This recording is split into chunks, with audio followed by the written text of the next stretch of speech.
Viewer, स्वागत है आप सभी का एक बार फिर से आपके अपने चैनल पर। मैं Narendra Kumar, faculty of wisdom academy अरनो से। आज की जो क्लास है वो +2 क्लास के लिए है। वो इकोनॉमिक्स का सब्जेक्ट रहेगा आपका। और इकोनॉमिक्स के सब्जेक्ट के अंदर आज हम chapter number 7 aggregate demand supply and relative concepts, और इसके साथ ही चैप्टर नंबर 8 है जो हमारा शॉर्ट रन इक्विलिब्रियम, इसके न्यूमेरिकल पोर्शंस के ऊपर आज बात करेंगे। न्यूमेरिकल पोर्शन में से अभी तक मैंने आपको 7th और 8th चैप्टर की जो वीडियोस अपलोड करके दी हैं, उन वीडियोस में हमारे पास कौन से फार्मूले हैं, उससे रिलेटेड कैसे कैसे क्वेश्चन आपको एग्ज़ाम में पूछे जा सकते हैं, उसके ऊपर आज हम डिटेल में चर्चा करेंगे। तो सबसे पहले तो आपको सी फंक्शन के बारे में क्वेश्चन पूछा जा सकता है। और जो सी फंक्शन है आपका, जिसको हम कंजम्पशन फंक्शन बोलते हैं, तो वो आपका फंक्शन है C=C प्लस बी वाई। सी बार यहाँ पे आपका ऑटोनॉमस कंजम्पशन है और बी का मतलब है आपका एमपीसी, यानी कि लोगों की खर्च करने की जो प्रवृत्ति कैसी है। एक हमारे पास इस चैप्टर के अंदर है एस फंक्शन। एस फंक्शन का मतलब सेविंग फंक्शन, और जो सेविंग फंक्शन है हमारा वो S=-C plus 1 - b into Y. 1 - b का मतलब होता है कि अगर 1 में से b का मतलब MPC माइनस करेंगे तो ये हमारे पास बचेगा MPS। तो इसी को मैं लिख सकता हूँ S=-C plus MPS into Y. क्योंकि सेविंग फंक्शन आपको ध्यान रखना है कि ये MPS के साथ होगा, और जो आपका कंजम्पशन फंक्शन है वो आपका MPC के साथ होगा। तो ये दोनों फंक्शन ऐसे हैं। और एक हमारे पास इसके बाद जो थर्ड पार्ट है न्यूमेरिकल पोर्शन में से, वो एक आपको है इन्वेस्टमेंट मल्टीप्लायर। इन्वेस्टमेंट मल्टीप्लायर में से आपके पास एक फार्मूला है ΔY/ΔI कि इन्वेस्टमेंट में चेंज करने से आपकी इनकम में कितने टाइम्स चेंज आता है, उसी को हम बोलते हैं मल्टीप्लायर। एक मल्टीप्लायर का आपका फार्मूला है K=1/1 - MPC। इसकी डेरिवेशन मैंने आपको लास्ट वीडियो के अंदर करके दिखाई थी कि इस फार्मूले में ये फार्मूला कैसे डिराइव्ड होगा। और इसी का एक फार्मूला हमारे पास है K=1/MPS, क्योंकि आप जब 1 में से MPC माइनस करोगे तो क्या बचेगा आपके पास MPS। तो ये 3 फार्मूले हमारे मल्टीप्लायर वाले चैप्टर में से अप्लाई होंगे। अब इसके बाद आपको एक ध्यान रखना है कि आपको इक्विलिब्रियम की जो कंडीशन मैंने आपको बताई थी, उसमें से आपकी पहली कंडीशन है कि एग्रीगेट डिमांड और एग्रीगेट सप्लाई एक दूसरे के इक्वल होंगे, और दूसरी है आपकी सेविंग और इन्वेस्टमेंट अगर एक दूसरे के इक्वल होंगे तो इसको आप इक्विलिब्रियम पॉइंट बोलते हो।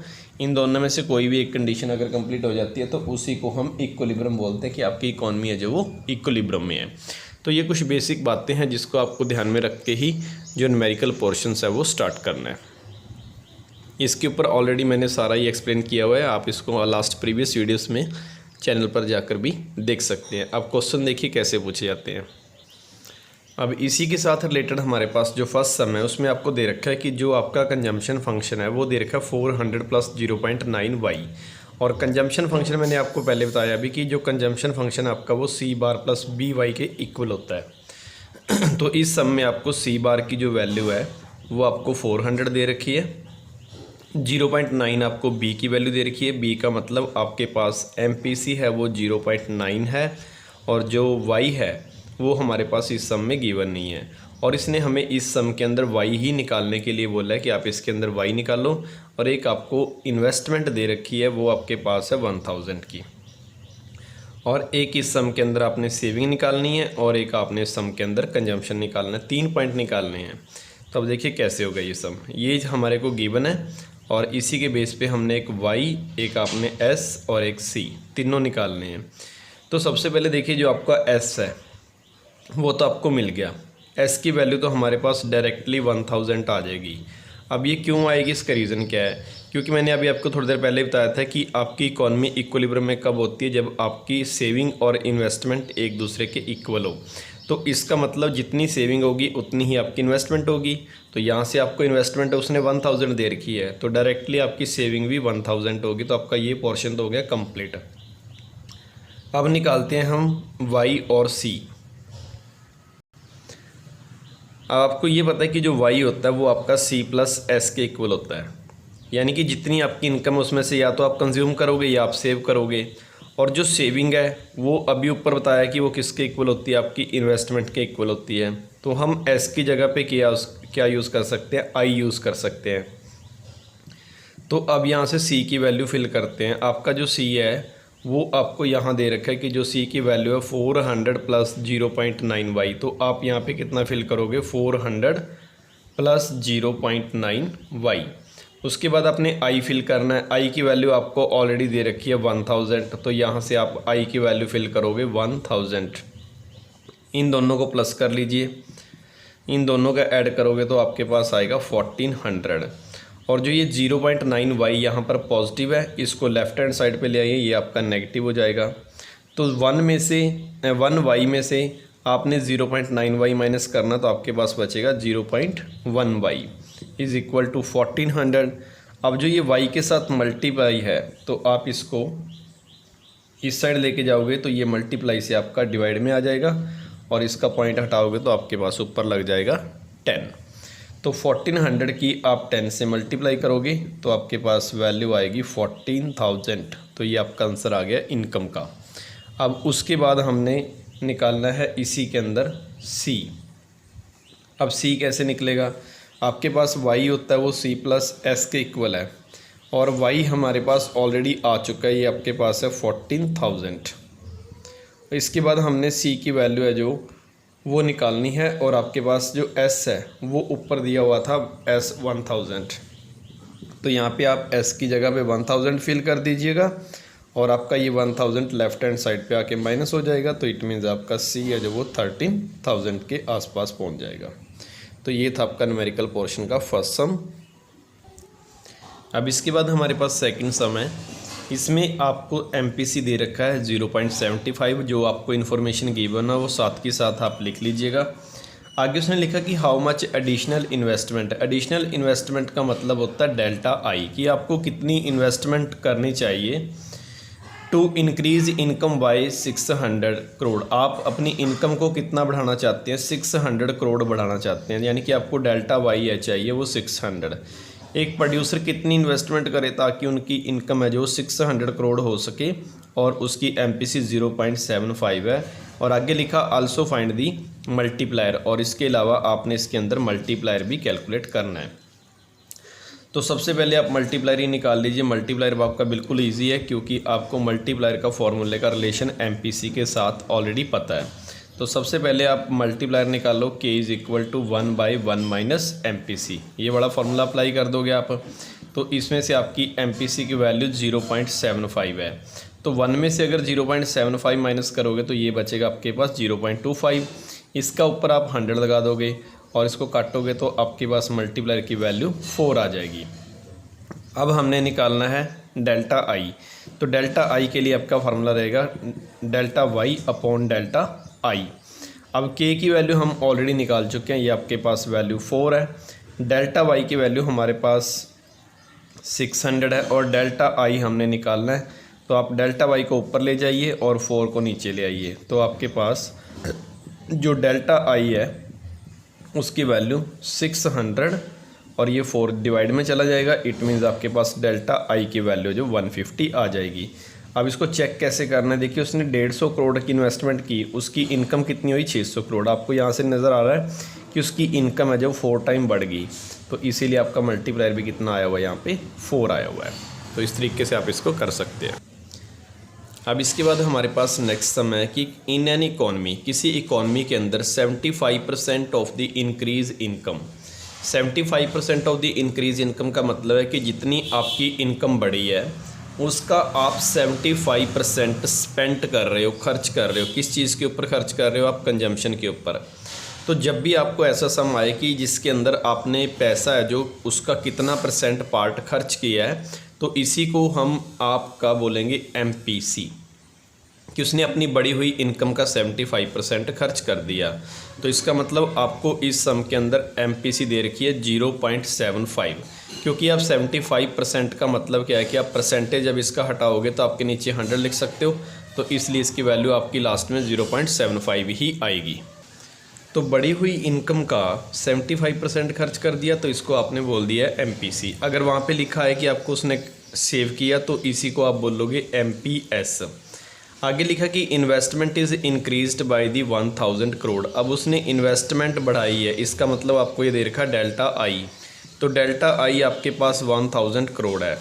कैलकुलेट करना है हमने total increase in the income. अब इनकम में कितना इंक्रीज़ हुआ, इनकम इंक्रीज़ होने का मतलब आपको फाइंड करके देना है एक तो डेल्टा वाई, दूसरा total increase in the consumption, और एक उसके कंजम्पशन में कितना चेंज आया, एक आपको पता करना है इसके अंदर डेल्टा सी। तो दो वैल्यू फाइंड करनी है हमने। तो सबसे पहले हम फाइंड कर लेते हैं इसमें से के की वैल्यू फाइंड कर लेते हैं, क्योंकि जब के निकल जाता है तो उसके बाद आपको प्रॉब्लम नहीं आएगी किसी प्रकार की भी। तो सबसे पहले के निकालिए। के का फॉर्मूला आपके पास डेल्टा वाई अपॉन एक तो डेल्टा आई है, लेकिन हम इस सब में ये फार्मूला नहीं लगा सकते क्योंकि आपके पास ना तो के की वैल्यू और ना ही आपके पास वाई की वैल्यू, तो इसलिए आप इसके अंदर ये फार्मूला अप्लाई नहीं कर सकते। तो आप इसमें MPC वाला फार्मूला अप्लाई कर सकते हैं, 1/1 माइनस MPC। तो 1/MPC की वैल्यू आपके पास 0.75 है, तो आप 1 में से 0.75 माइनस कर दिए तो आपके पास 25 आएगा, और इसका ऊपर आप 100 लगा के के की वैल्यू निकाल लेंगे इसमें से 4, तो आपके पास के की वैल्यू आ जाएगी 4। तो के मिल गया। अब उसके बाद आप वाई निकालने के लिए आपके पास आई वैल्यू दे रखी है और के भी दे रखी है, तो आप इसके अंदर ये फार्मूला अप्लाई कर सकते हैं, delta Y upon delta I. Delta Y की वैल्यू आपके पास इसमें सम में अवेलेबल नहीं है, लेकिन के की वैल्यू आपके पास अवेलेबल है, और के की वैल्यू अभी हमने 4 निकाली थी, तो आप यहाँ पे 4 फिल कीजिएगा।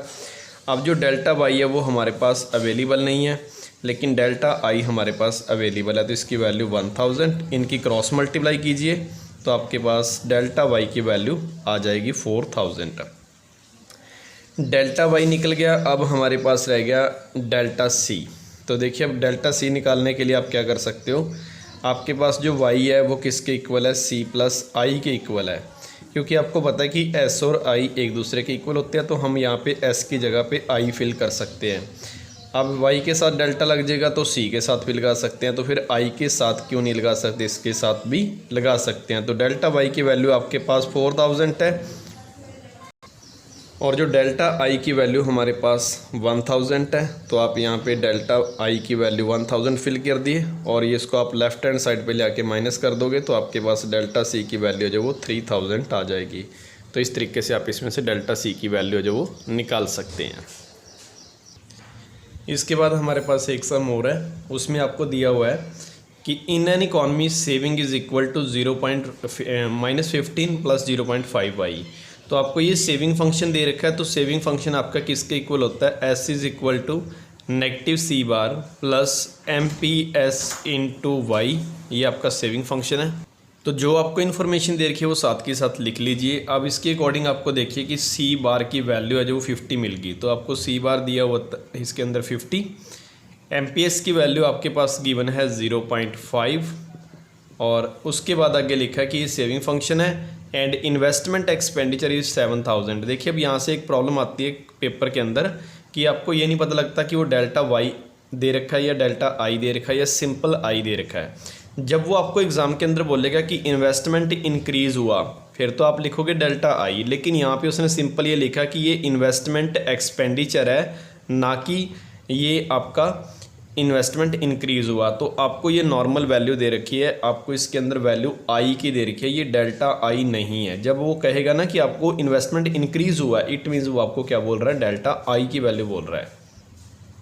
तो ये वैल्यू आपको इसके अंदर गिवन है। अब इसके बाद आपको कैलकुलेट करने के लिए क्या आ गया है, national income and the consumption expenditure. अब नेशनल इनकम, इसमें भी स्टूडेंट्स कंफ्यूज हो जाते हैं। ये नेशनल इनकम का मतलब आपको वो वाई पूछ रहा है कि आपने वाई निकालना है, तो एक तो इसके अंदर आपने वाई की वैल्यू निकालनी है और एक आपने कंजम्पशन एक्सपेंडिचर निकालना है, यानी कि आपको सी की वैल्यू पूछी गई है। तो अब इसको कैसे किया जाएगा, एक हमने वाई निकालना है, एक आपने सी निकालना है। तो ये सिंपल है, तो आप इसके अंदर क्या लिखोगे, Y is equal to C plus I. वैसे तो ये एस के इक्वल होता है, लेकिन फिर वही बात आती है कि यहाँ पे आपको क्या दे रखा है, इक्विलिब्रियम है, तो एस इज़ इक्वल टू आई रहेगा। तो सबसे पहले हमारे पास वाई, देखिए वाई हमने फाइंड करना है, तो वाई तो हमारे पास अवेलेबल नहीं है, अब उसके बाद आप कहोगे कि इसके अंदर तो सी भी नहीं है, तो हम सी नहीं है तो इसका हम फंक्शन लगा सकते हैं। सी का फंक्शन आपके पास है सी बार प्लस बी वाई, और उसके बाद आई की वैल्यू, आई हमारे पास ऑलरेडी कितना दे रखा है 7000, तो आप यहाँ पे कितना फिल करोगे 7000। तो उसके बाद अब वाई हमारे पास अवेलेबल नहीं है, लेकिन सी बार हमें ऑलरेडी दे रखा है, ये हमारे पास है 50, तो आप यहाँ पे इसकी वैल्यू भरोगे 50। अब यहाँ पे बी का मतलब है आपने फंक्शन लाया कंजम्पशन का, तो इसका मतलब यहाँ पे जो बी है वो आपका एम पी सी है, लेकिन हमें दे क्या रखा है एम पी एस। तो पहले हम इसमें से एम पी सी की वैल्यू निकाल सकते हैं। आपको ये पता है कि एम पी एस और एम पी सी का ऐड जो 1 के इक्वल होता है, तो हम 1 में से एम पी एस को माइनस कर देंगे, तो आपके पास ये भी कितना आ जाएगा 0.5। तो आप यहाँ पे इसकी वैल्यू फिल करोगे 0.5, और वाई हमारे पास अवेलेबल नहीं है, प्लस 7000, इन दोनों का आप ऐड कर लीजिए, तो ये आपके पास आ गया 7050।